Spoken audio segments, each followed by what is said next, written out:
Unamzaa chifu wangu?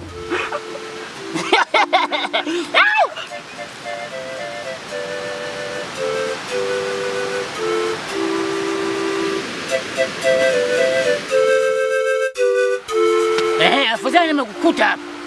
Mbona nimepita hapa kwako kule sijakuona.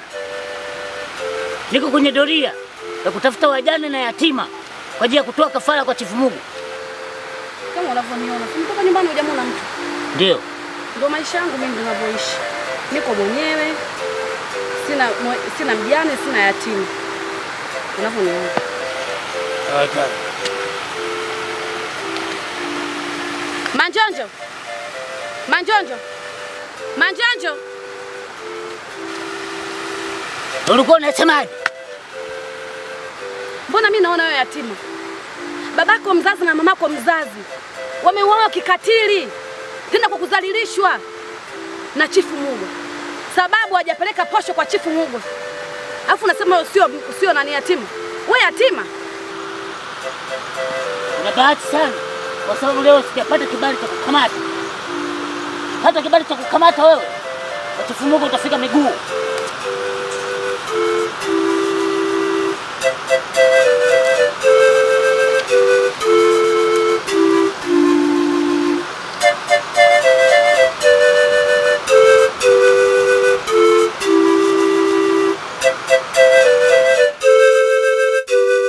Asante sana kijana kwa kuniletea taarifa hiyo. Lakini watu wa Mugo wana nini? Kwa nini watu wa Mugo wafanye hivyo? Hapana. Sikilo, wewe ni mwanangu na sitoweza kulifumbia macho suala hili abadan. Baba, watu wa Mugo hawana makosa. Ila Mugo anawatawala watu wake. Mugo hawaongozi watu wake. Kuwaongoza kama unavyoongoza wewe. Wewe unaita watu wako, mnajadiliana mambo na mnaendesha kama vile mnavyojadiliana. Lakini Mugo yeye anaendesha vile anavyotaka yeye. Mugo hashauriki. Watu wa Mugo, kama mwanamke alikuwa na mtoto, baba yake alifariki, mtoto huyo ni najisi.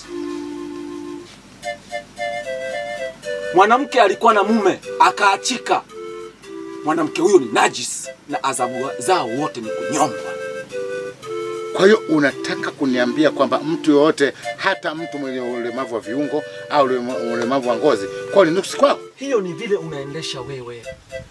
Na ndio mtazamo wako wewe, huo mzuri na usifiwe na watu wako. Lakini Mugo haendeshi hivyo. Ina maana Mungu hana makosa kuomba vile. Wakiwezeshwa wanaweza kazalisha mali. Hapana, katika utawala wangu hiyo haipo. Hiyo haipo. Kwa sababu ulemavu wa viungo sio dhambi. Au sio kusema kwamba mwenye ulemavu wa viungo ana nuksi. Hapana. Ni Mungu mwenyewe ndiye aliomba hivi. Lazima hili jambo lisifumbe macho na lazima tuweze kuwakomboa watu wanaoteseka kwa njia hii. Naomba jeshi niongeze nguvu. Ruhusa. Naenda kuunganisha ardhi yako na Mungu na kuomba. Ruhusa.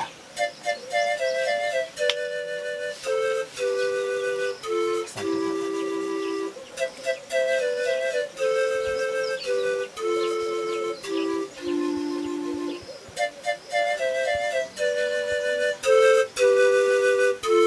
Nakubariki wewe. Kila lile utakalolitaka kulifanya liweze kufanikiwa na nguvu ya mizimu iwe pamoja na wewe, ili tuweze kuwagomboa watu wenye matatizo hayo kutoka katika utawala wa Mungu. Nimekubariki mwanangu. Nenda. Asante. Chukua askari.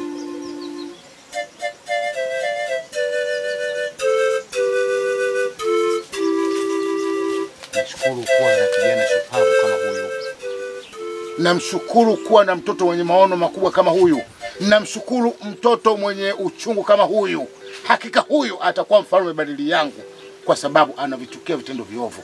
Hivi mtu kuwa mlemavu wa ngozi, mtu kuwa mlemavu wa viungo ni dhambi? Ni kosa? Hapana, si kweli. Katika utawala wangu hivyo vitu havipo.